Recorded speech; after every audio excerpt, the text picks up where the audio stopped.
du Seigneur Jésus-Christ.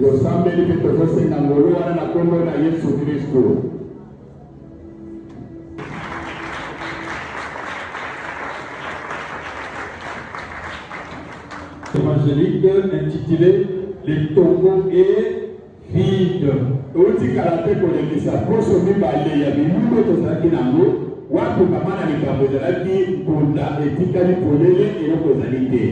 Alors, comme les tombeaux est vide,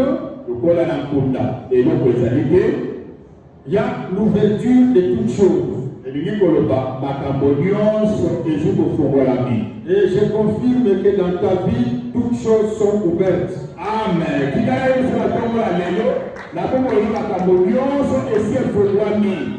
Si tu as participé à ces services, sachez bien que tes portes sont ouvertes.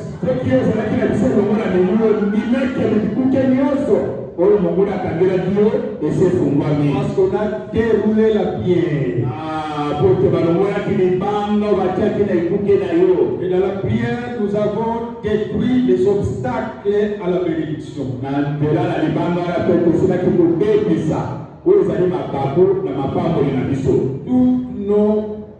Tous nos chemins sont ouverts. Maintenant, c'était une prédication. Maintenant, on doit enseigner. Amen. Amen. On doit maintenant enseigner. On doit enseigner par rapport à ce que Dieu nous a dit. Amen. Amen. Nous avons prié. Et chacun est en train d'attendre.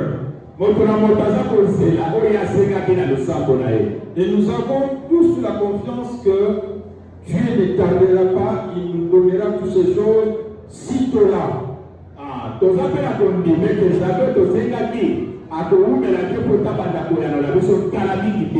Amen. Amen. Dieu est merveilleux. Maintenant, nous voulons apprendre les choses qui vont maintenir notre bénédiction.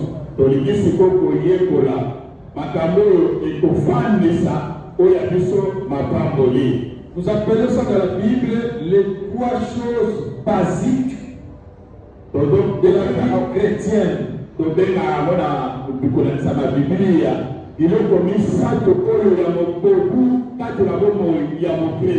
Quel que tu viens de prier là, tu dois reposer ta vie chrétienne sur les 3 choses que nous allons apprendre tout à l'heure.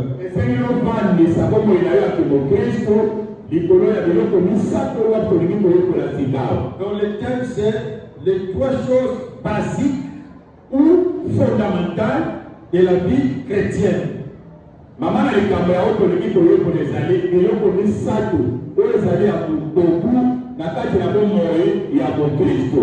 Tout chrétien, pour qu'il mène fondamentalement, véritablement sa vie, il faut qu'il se repose sur 3 choses. Vous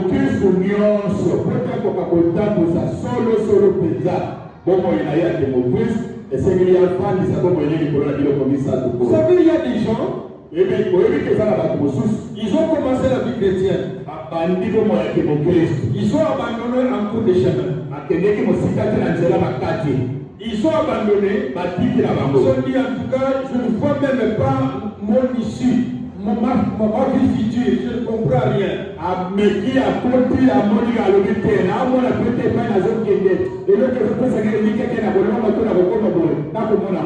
Donc il manque de soubassement, il manque de base solide pour maintenir cette vie chrétienne. Nous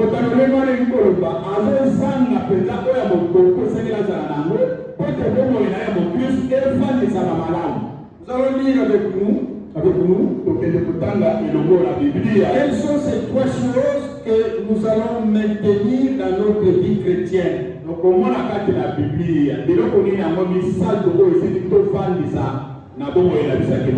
Lève-nous pour la lecture. 1 Corinthiens chapitre 13, verset 13.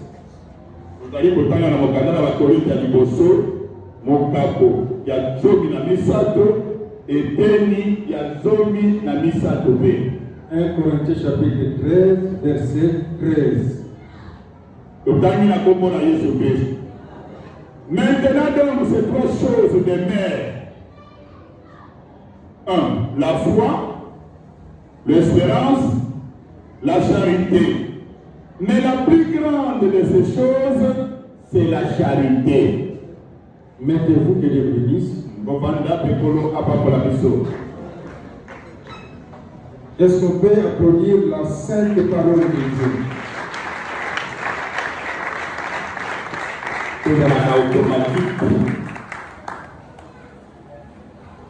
Maintenant, donc, ces trois choses demeurent.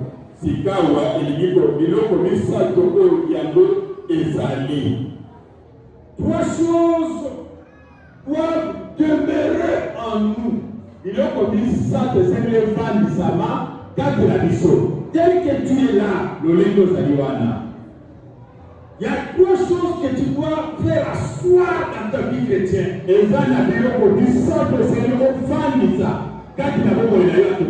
Aujourd'hui, tu dois comprendre ça.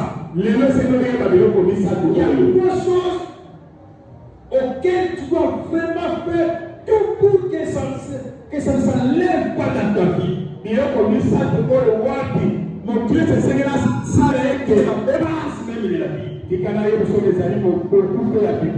La Bible me réclame que ces trois choses, toute la Bible, résumé c'est ça. Le résumé de notre côté, nous les hommes, nous les croyants, notre résumé de la vie chrétienne, c'est la foi, l'amour et l'espérance.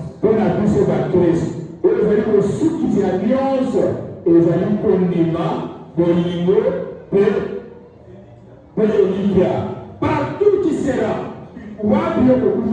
il faut que ces trois choses demeurent en toi. L'apôtre Paul, qui a prêché, qui a enseigné ces choses, il a vérifié dans toutes les églises du monde que lui a bâties.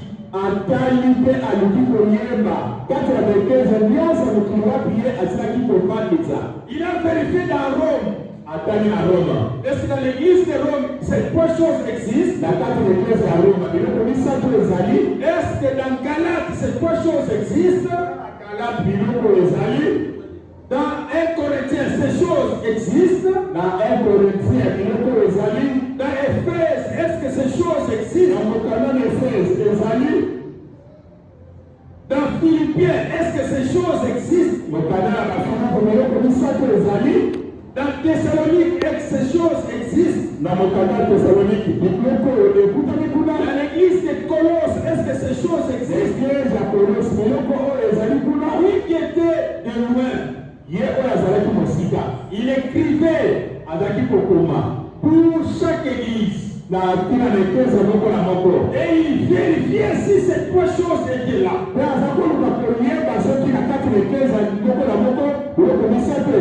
Il a trouvé dans l'église de Rome une chose qui a prévalu. C'était la foi. Les Romains avaient une foi excellente en ces temps-là. Voilà pourquoi l'évangile a été ramené au monde entier à travers l'Empire romain.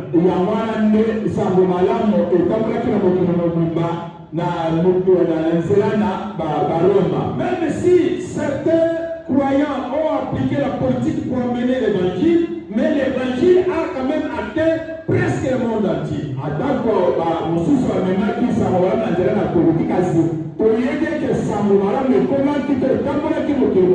Amen. Amen. Alléluia. Alors, arrivé à l'église de Galates, Quand on a commis les choses à Galate, il s'est étonné à Tambaki. Vous avez commencé par l'esprit. Aujourd'hui, vous voulez finir par la chair. C'est-à-dire, vous voulez rentrer au champ de Moïse. Cependant, Christ en venant, il nous a apporté la foi. Les choses véritables, qui ne sont pas des images ni des symboles, mais la vérité de Dieu.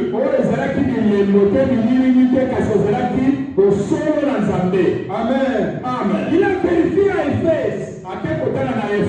Il a remarqué qu'il y avait des choses, mais il manquait. C'est l'espérance qui manquait. Amen. Amen. Il a vérifié dans Colosse. Il a vu les trois choses étaient là. Dans Thessalonique. Il a vu les trois choses étaient là. Vraiment, il était très content. Et nous aussi, LJCC Mokali, on doit avoir les trois choses.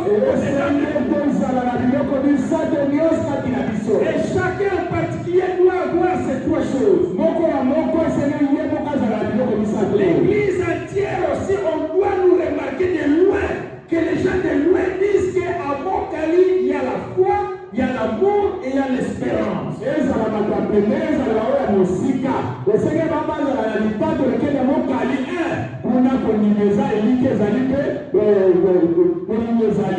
que les gens de loin peuvent dire qu'à Mokali, il y a l'amour? Est-ce qu'il y a l'amour à Mokali? Maintenant, quand on vérifie chaque fidèle, on rencontre un fidèle au marché, on rencontre un fidèle au travail. Est-ce qu'on va dire que ce frère, il est le frère de Mokali? Est-ce qu'on a trouvé l'amour en lui? On a trouvé la foi en lui? On a trouvé l'espérance en lui?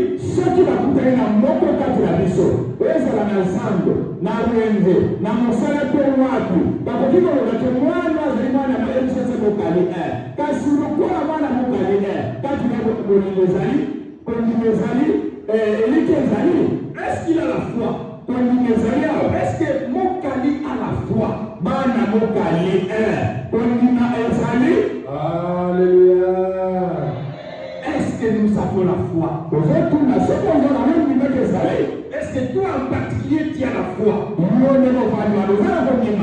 Est-ce que nous avons l'amour en nous? Est-ce que chacun de nous a l'amour? Est-ce que nous tous nous espérons? Ou est-ce que chacun de nous a l'espérance? Alors c'est ça les trois questions que nous devons nous poser. Alors on commence à définir chaque chose. Amen. Amen. C'est quoi la foi? Bien-aimé, j'aime les gens qui notent.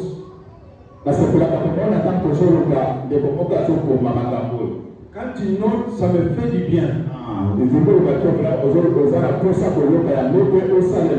Et c'est avantageux pour toi car lorsque tu vas méditer à la maison, tu comprendras facilement.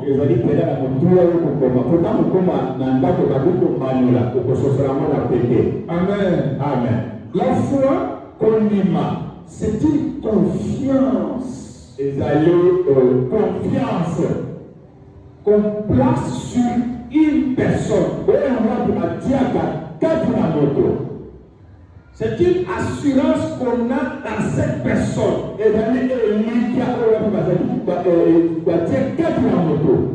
Nous allons définir la foi en deux volets. La confiance qu'on met dans une personne, et aussi la parole de vérité qu'on reçoit de cette personne. Amen. Amen. Or, quand nous regardons sur la terre, la Bible dit il n'y a qu'un seul qui est vrai. Un seul qui est vrai. Nous tous nous sommes des menteurs. Le monde entier est sous la puissance des mensonges. Il y a qu'un seul qui dit la vérité. Pourquoi? Parce qu'il vient du ciel. Amen. Il n'est pas de ce monde. Il n'est pas de cette terre. Il vient d'en haut. C'est qui? C'est Jésus-Christ. Je pensais qu'il y a des gens qui devaient sauter.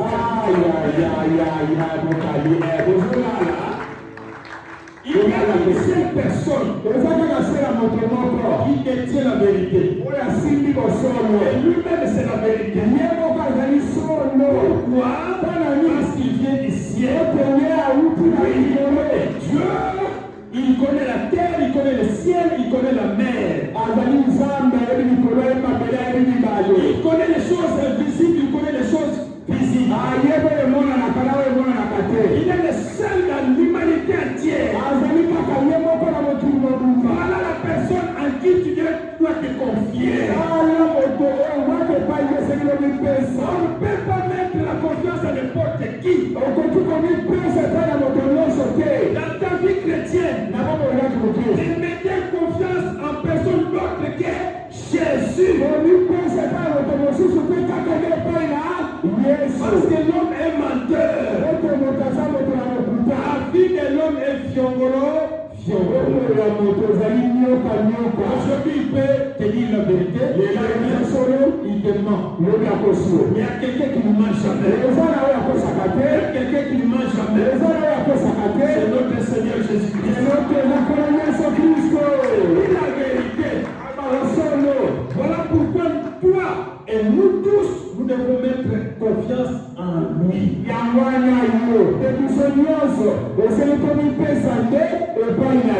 le monde des esprits, il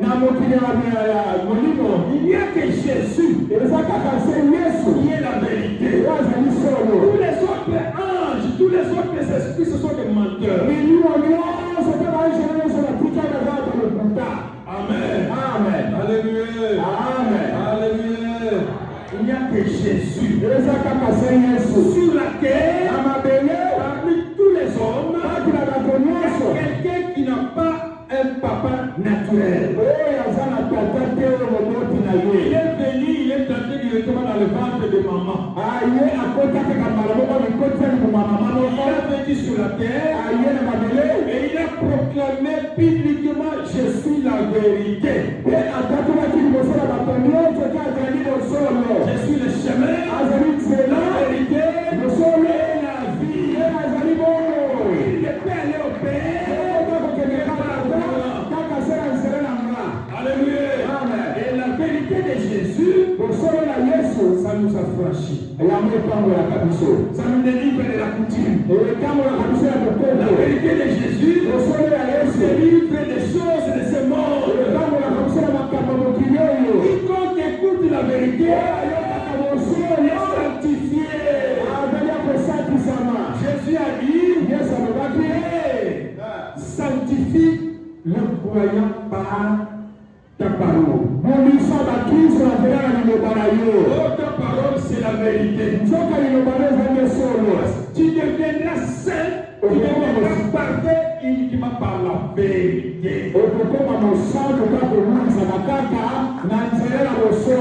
Amen. Amen. Donc, la foi, c'est une confiance.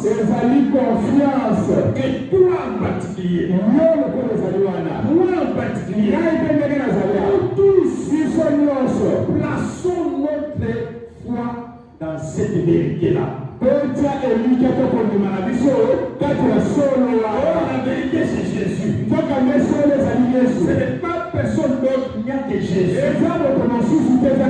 Donc, partout tu seras, tu n'auras que Jésus dans ta vie. Tu dois toujours confesser Jésus. Tu diras que les hommes qui m'entourent sont des menteurs. Je mets confiance seulement à celui qui ne mange jamais, c'est Jésus-Christ de Nazareth. Amen. Amen.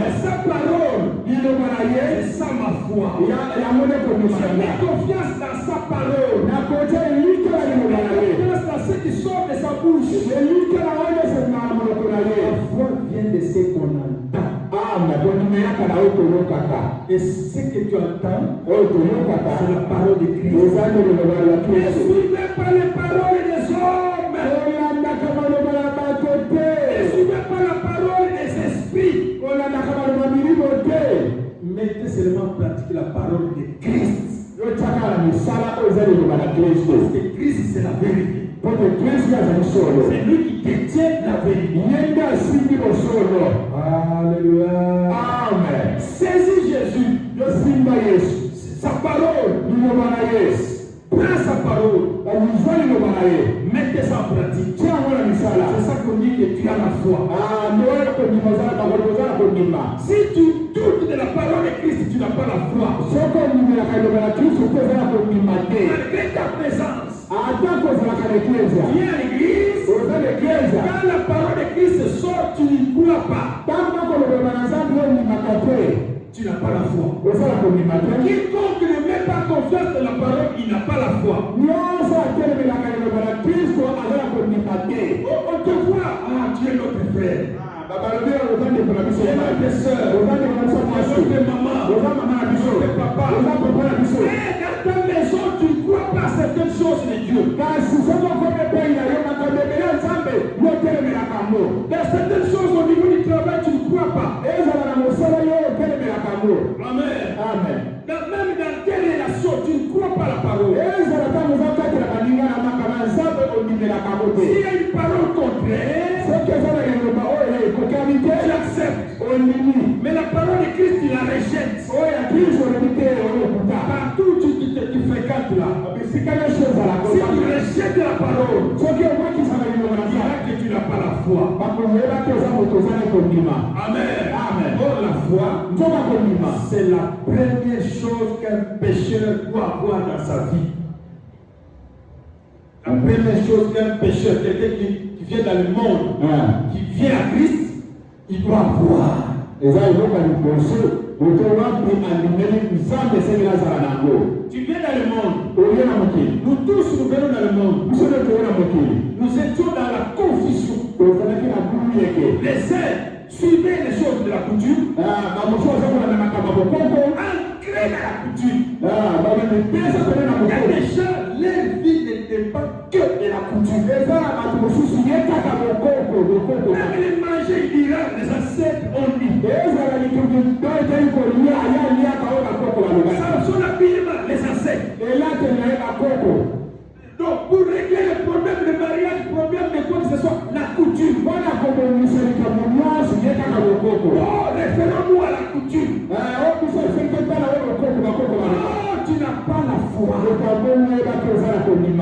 Alléluia. Amen. Il y a des gens qui se réfèrent aux philosophes, à la philosophie. Donc lui, il bâtit sa vie à travers ce que les philosophes disent.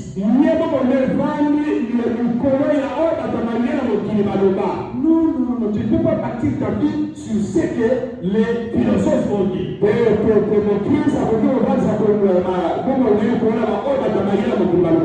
Alléluia. Amen. Il y a des gens qui bâtissent leur vie sur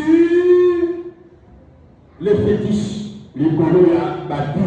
les choses des ténèbres. Pour lui, vivre, il doit se référer à la sorcellerie, au fétiche, à la magie, à l'occultisme.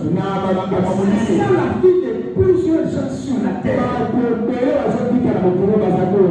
Lui, il construit sa vie à travers l'occultisme. Pour lui, la réussite de la vie terrestre, c'est l'occultisme. S'il n'entre pas dans les choses des ténèbres, il n'a pas la vie. Tu n'as pas la foi. La foi n'est pas toi. Alléluia. La véritable foi vient de la parole de Christ. Christ. Et il y a candela nzirana liloba la Kristo. Parce que Christ vient du ciel. Kote Kristo yavuye likolo. Comme il vient du ciel, c'est lui qui nous a apporté la vérité. Si nous écoutons cette vérité, et on la mettons en pratique, comme ça qu'on dira que nous avons la foi. Est-ce que tu as la foi? Est-ce que tu as la foi? Tu bâtis ta vie chrétienne sur quelle parole? Quelle est la parole qui conduit ta vie? La parole des ancêtres? La parole des politiciens? La parole des occultistes? La parole des gens sportifs? Non. Bâtis ta vie sur la parole de Jésus. Par conséquent, il faut la méditer. Il faut la méditer. Il faut l'écouter. La foi grandit lorsqu'on écoute aussi beaucoup. Tu vois, Dieu est venu seulement aujourd'hui. Quand la semaine, tu ne viens pas. Ta foi grandira comment? Parce que la Bible dit la foi vient de... Répétez, la foi vient de...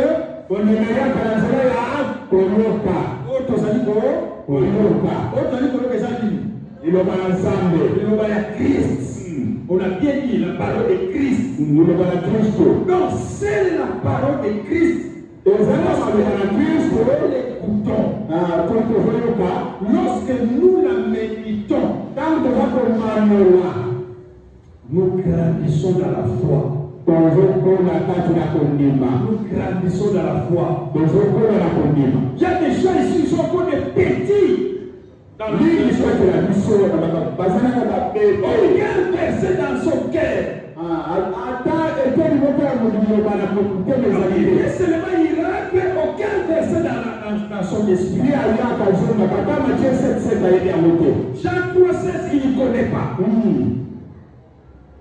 Si je pose la question, qui connaît Jean 3,16? Si je pose, seulement je choisis au hasard. Maman tel, dis-moi Jean 3,16, ça veut dire quoi? Pourquoi on dit là?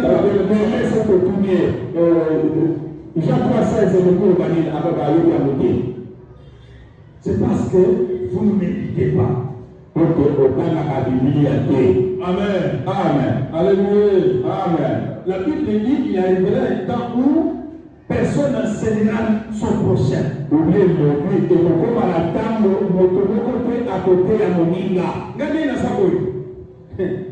on a déjà la théâtre déjà la carte de la Bible. Yo oyira yo masika nazomona. Na komi déjà musika parce que je médite jour et nuit na manela Bible ya mutumbo tomo. Je peux aller dans une conférence. Je peux aller écouter un prédicateur dans une autre église. Quand il prêche là, quand il enseigne, je sens que je connais ces choses. C'est rare de découvrir quelque chose que moi je ne connais pas. Parce que je médite jour et nuit. Je te recommande de méditer jour et nuit cette parole. Que ta foi grandisse. Vous savez que si la foi n'a pas de base solide, on peut te rouler, on peut te tromper, on peut te tuer par le menteur de ce monde. Aujourd'hui, les pasteurs sont trompés. Les riches sont trompés aujourd'hui. Les gens forts, ils sont trompés aujourd'hui.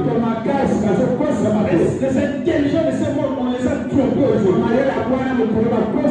Ils sont tentés dans l'occultisme. Parce qu'ils n'avaient pas de base solide de la parole de Dieu. Toi, lorsque tu vas te retrouver toi seul en Banzangou, L'église n'est pas là. Tu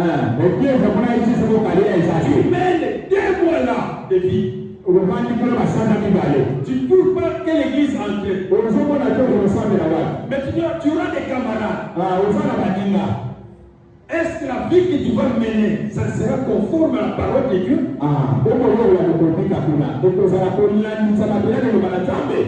Je connais quelqu'un. Cet homme-là, il servait Dieu. Il travaillait dans une société de la place. Donc, lorsqu'on lui charge une mission de service, il part en Mandaka. Il trouve l'occasion de pécher. Il trouve l'occasion de pécher. Et les gens de là envoient des témoignages et disent que notre frère tel, on l'a surpris comme ça avec les femmes. Donc lorsqu'il rentre à Kinshasa, chassez-les de l'église. Alléluia.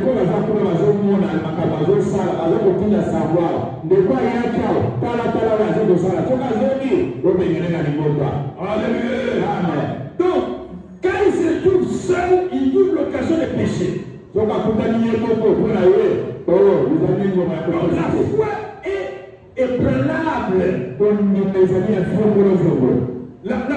ébranlable. Ce n'est pas solide parce qu'il n'a pas bien médité la parole. Vous qui travaillez dans les sociétés, écoutez le papa, maman, même si tu fais du commerce, même si tu travailles, lorsque vous travaillez, n'osez pas mentir. Prenez la parole de Christ, mettez-la en pratique partout où tu te retrouves. Tu verras que ton témoignage sera élevé par Jésus. Disons que celui-ci, c'est vraiment un frère en Christ. Il faut même confesser cette parole partout où tu y es. Il y a des gens qui ne savent pas confesser la parole de Dieu. Même dans la famille, il y a quelque chose qui veut détourner les gens de Christ. Toi, tu te tiens, au lieu de confesser la parole, tu suis ce que la coutume t'avait dit.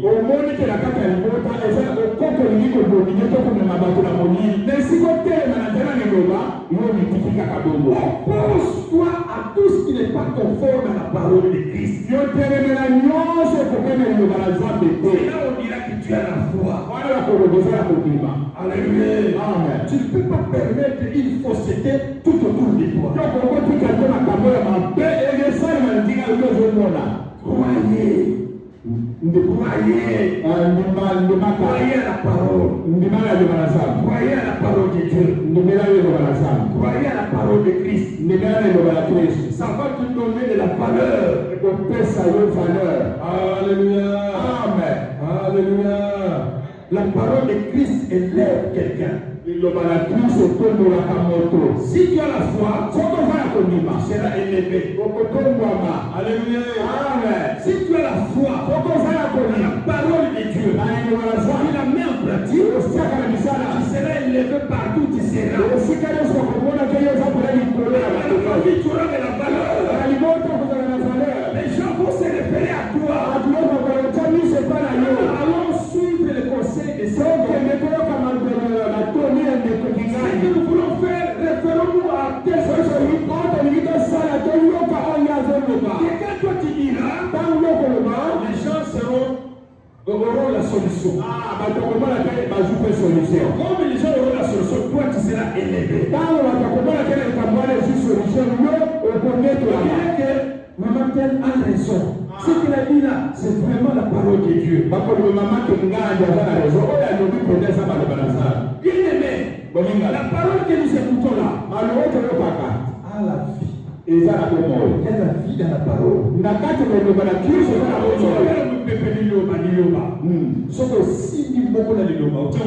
C'est la vie qui entre. Alléluia. Amen. Ça chasse la mort. Et ça remplace la vie de Dieu en toi. Alléluia. Amen. Bien-aimé, ayez foi en Dieu. Venons de prier. Nous venons de prier. Maintenant, mettons foi à ce Dieu-là. Mettons confiance que ce Dieu-là nous a écoutés. Parce que la Bible dit Dieu écoute la prière. Est-ce que quelqu'un parmi nous croit que Dieu a écouté sa prière de la dernière semaine?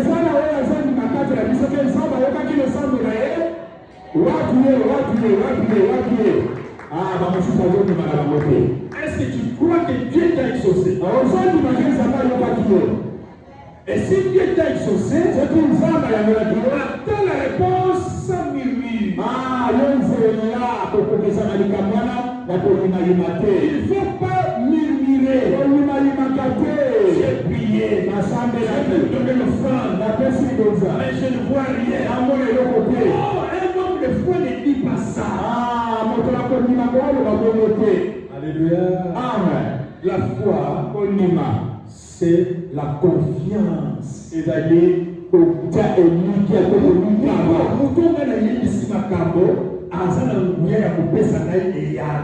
Amen. Son nom c'est Jésus. Est-ce que tu as confiance en Jésus? Le Dieu qui nous a dit que le chemin est ouvert. Et nous allons témoigner. Est-ce qu'il y a quelqu'un qui croit qu'il va témoigner? Amen. Il y a quelqu'un parmi nous qui croit qu'il va témoigner. Notre papa si qui a témoigné. Allez, il y a dimanche. Les premiers seront les premiers seront les premiers. Ayaka rarement. Même pour la logique que les autres années, c'est que la il y a que tout à le problème de ils ont sur la moyenne, ça va s'appeler c'est là.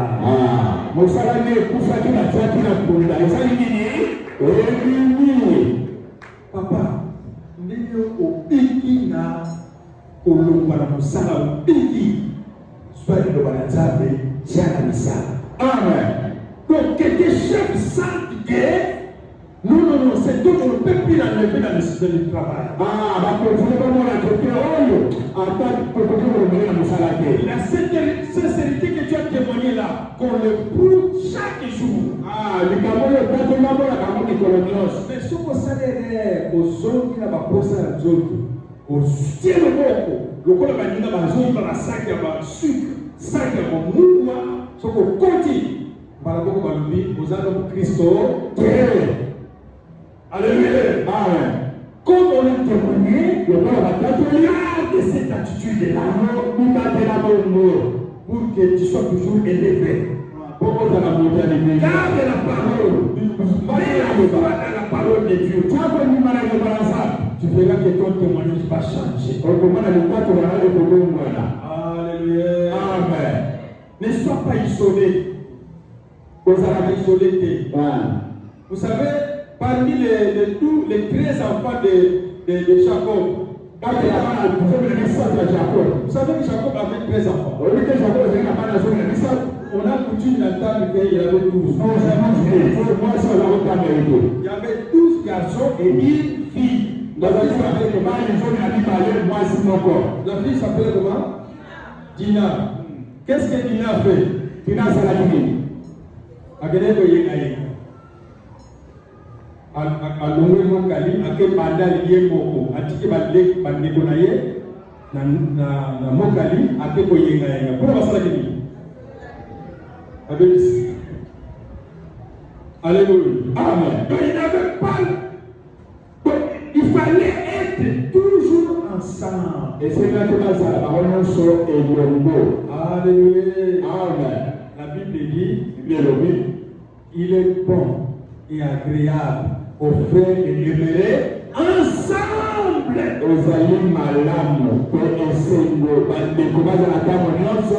Soyez toujours ensemble à Mokali 1. Toujours ensemble, mardi ensemble, jeudi ensemble, vendredi ensemble, dimanche ensemble. Soyons toujours ensemble, ça va nous élever.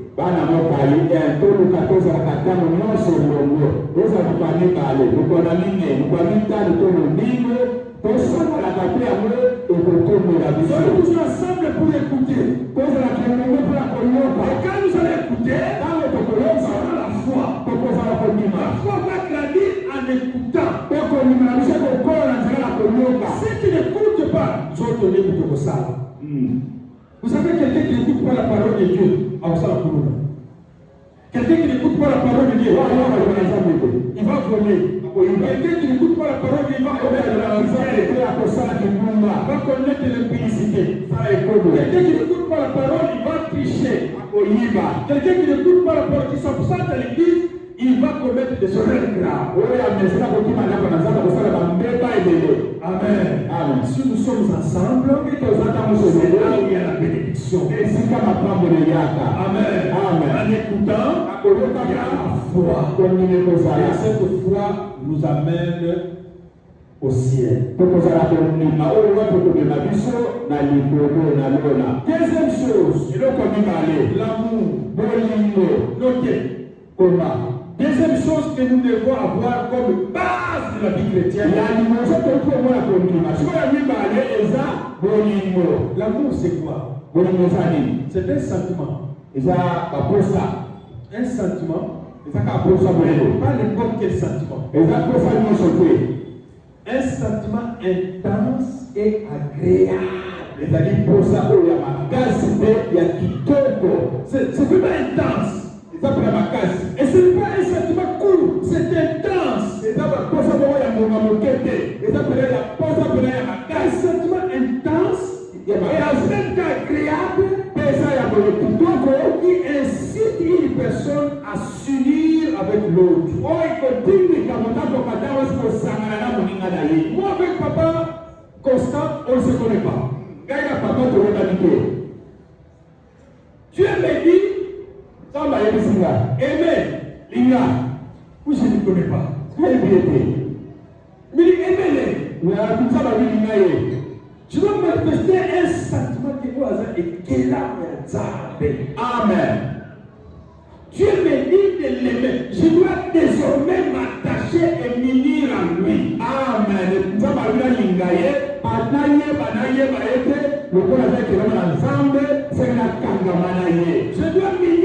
lui. Je vais coopérer avec lui. Je vais lui faire du bien. Mais sauf qu'il a connu toute personne que tu n'aimes pas sur la terre te prouve que tu as la haine. Au niveau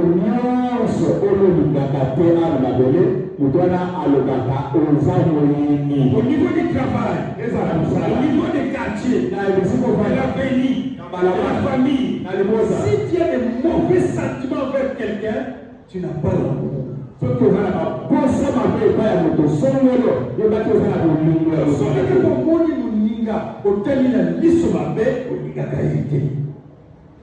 Amen. Amen. Ce côté li moni no lobi on va dire que tu tutoyer azakoye tele li kosi tele tu ne l'aimes pas azaboba alobakuna.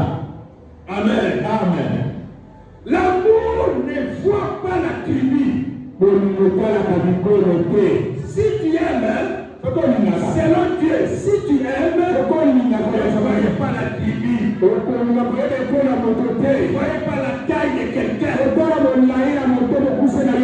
voyez pas ce qui sort de sa bouche. Oh, il le bien. Non. La Bible dit, si vous aimez seulement les frères, qu'est-ce que vous allez faire d'extraordinaire?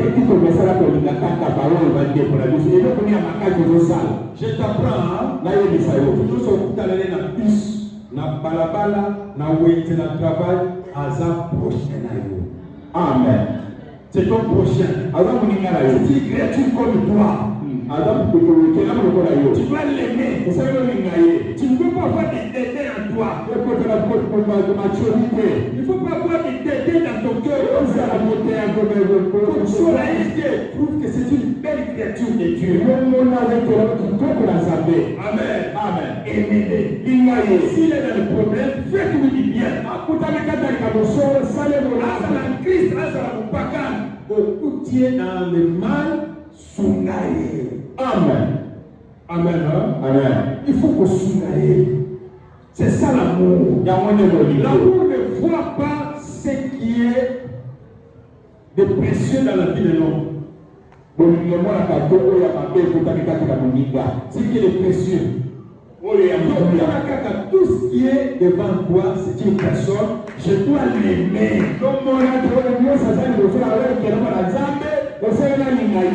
Parce que Dieu m'a dit de l'aimer. Tu dois avoir un bon sentiment. Ça doit être agréable.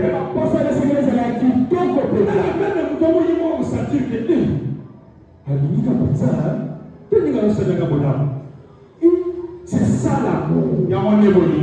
C'est ce que nous devons cultiver dans l'église. Amen. Amen. Nous allons voir dans la semaine, nous allons voir comment Dieu nous aime. Nous allons prendre l'amour du cœur de Dieu. Nous allons prendre comment lui aime. Et c'est ça qui va nous pousser nous aussi à aimer notre prochain. Le modèle de l'amour, c'est Jésus. Et nous allons imiter son amour. Amen. Amen. Nous allons l'aimer, nous allons aimer aussi notre prochain. L'amour, c'est un sentiment agréable. Qui incite une personne à s'unir avec son prochain. Donc sur la terre, tu manques l'amour.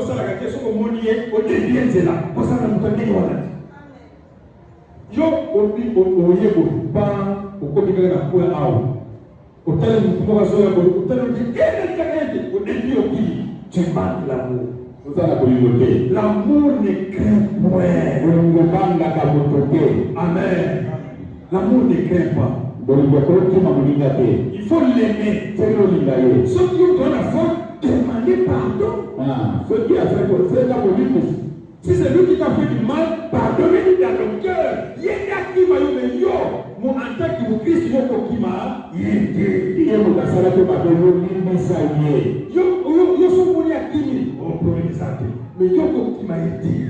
Toi, ton attitude, c'est de l'aimer, de le pardonner et de vous faire du bien. Amen. Amen. Troisièmement, l'espérance. Espérer, c'est quoi? Espérer, c'est attendre. J'attends quelque chose. On dit en français, j'espère. Je compte sur. Je compte sur une personne. Amen. Amen. J'attends son arrivée. C'est comme Jésus. Nous l'espérons. C'est-à-dire, nous attendons son retour. Nous attendons l'accomplissement de ses promesses. Dieu qui nous a dit qu'il a exaucé nos prières, nous devons l'attendre. Amen. Amen. Nous devons espérer. Marcher avec l'espérance. L'espérance, c'est comme nous menons la mort. Et quand l'espérance fait longtemps, on appelle ça persévérance. On doit persévérer. Alléluia. Dans l'espérance, on persévère. Quand tu attends la promesse de Dieu, persévérer. L'église, c'est parce que la Bible dit persévérera jusqu'à la fin. Il Il y a des gens qui ratent les bénédictions parce qu'ils sont pressés d'avoir les bénédictions. Ça va le dire, moi, au Kosoa, au Kosimba, il pas voulu. À mon niveau, persévérer.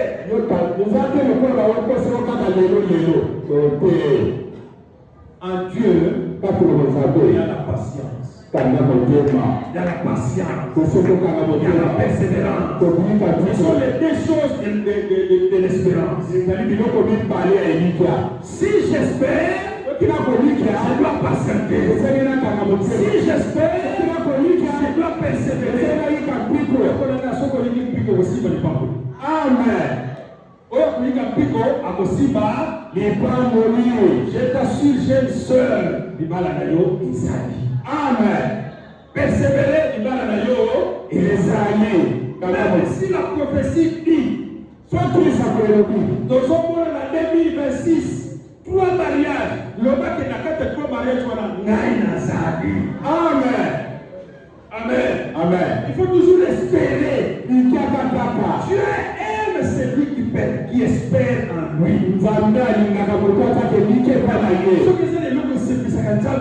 La foi, l'amour et l'espérance. Amen. Si Dieu découvre que tu as la foi, il sera content de toi. Si Dieu voit que tu espères, tu attends les promesses, et tu persévères, tu as la patience, il sera content de toi.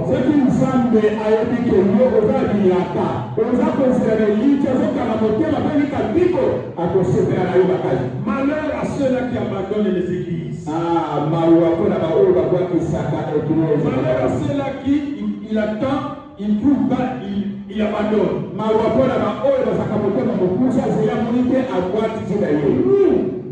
Nous sommes des persévérants. Un vrai croyant persévère. L'espérance c'est la base de la vie chrétienne. La foi c'est la base de la vie chrétienne. L'amour c'est la base de la vie chrétienne. Amen. Amen. Pour terminer, voilà, Colossiens chapitre 1, 3 à 5. Colossiens.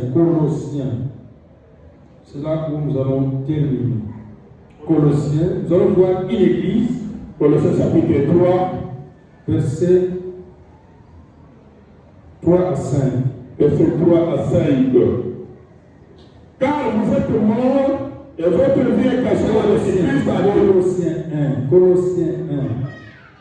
Colossiens 1. Colossiens chapitre 1, 3 à 5. Nous rendons grâce à Dieu, le Père de notre Seigneur Jésus-Christ.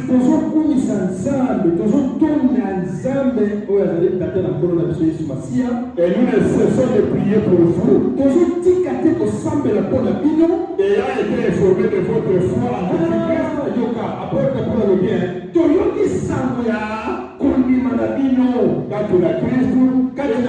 et de votre charité pour tous les saints.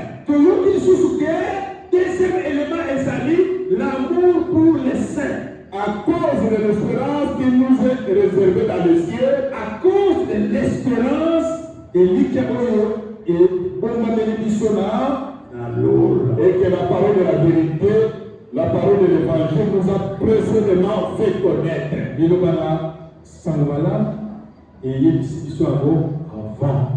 Amen. Amen. Dans l'église de Colosses, les 3 choses étaient là. L'apôtre Paul, de loin qu'il était, il a entendu. Il a dit cette église est Colosse. Bazana Kolima, Bazana Bolingo, Bazana Elikia. Elikia Romini, Namakambo, Zamba, Kumbeli, Babona, Narola. Amen. Dans ce qui s'est fait, ça va commencer à Kumbeli. Amen. Les gens vont commencer à Kumbeli. Amen. Makamboana, les gens vont belete. Les gens à Lola. Amen. Quand on portait à couper sa ordre de ma belle, Simaye. Amen. Amen. Amen. Les choses, il y a des choses que Dieu a préparées pour toi, ça se trouve. Dans le temps, ma première wapi, Nanola, le Sika ya Satana. Musala na yo nzamba bombi yango. Amen. Musala na yo nzamba bombi yango. Amen. Voyage na yo nzamba bombi yango. Amen. Nyonso ozoluka nzamba bombi yango. Abombi yango wapi? Na Lola. Alors yo persévérer pour osima yango. Amen. Quelle église? Balobi ko bazali na kondima. Yami bale bakuti bolingo bango na bango. Bolingo makasi. Alléluia. Amen. Comme que dit que ça y a. Papa Eras. Quoi ça papa Eras? Je te dis papa Eras na nani? Papa na biso. Donc ce que vous niez, partout où tu es na kinzambo eta soki wapi na mazamanteke. Partout où tu es, papa na biso ye. Donc mona ye père na yewa. Amen. Alléluia. Amen. Alléluia. Otambulo.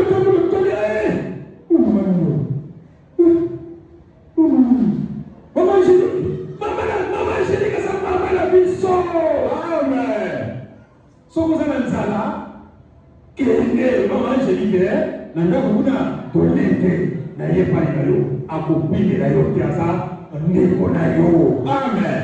Alléluia. Amen. Ici nous devons cultiver l'amour. C'est que pour nous on a parti dans l'église de Colosse qui avait l'amour entre les saints. L'église à Colosse a côté de la sainte. Ici on doit remarquer l'amour. Et à on peut se remarquer l'amour. On y a couvert les bisonyoso. Tout le monde est essayé. Amen. On y a sepeli na libala bisonyoso. Donc sepeli na ye. Amen. Amen. Et ça que on y a quand la biso jeune sermogo caractère libala ça caractère. Ça c'est déjà la descente de Kaya. La cancer est montée à toi ma bonne côté.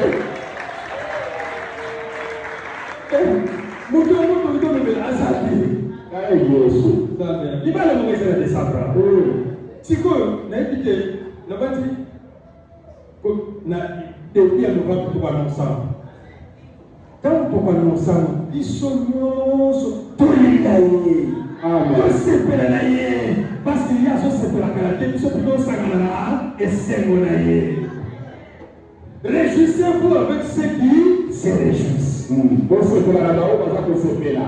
avec ceux qui pleurent. C'est ça l'amour dans l'église.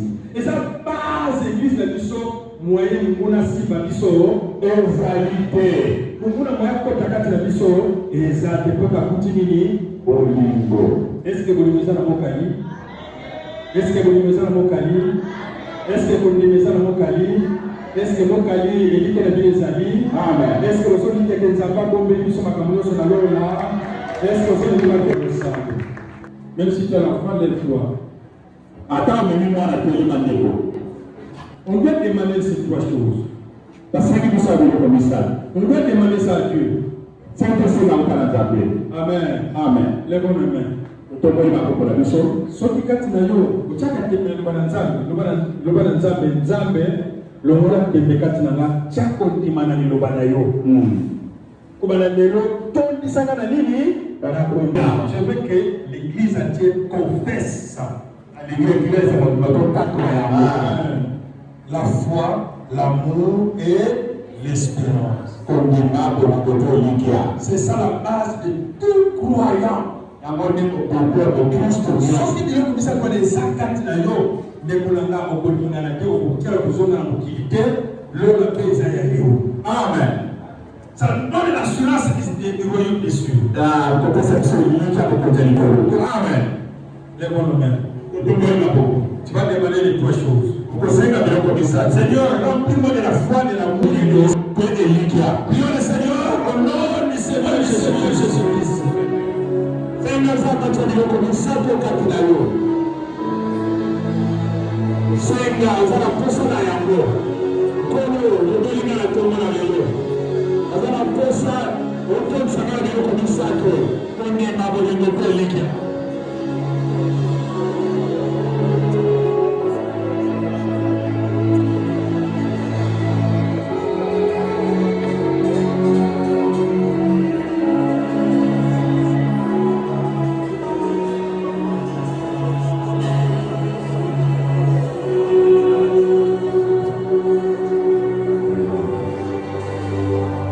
Poesi,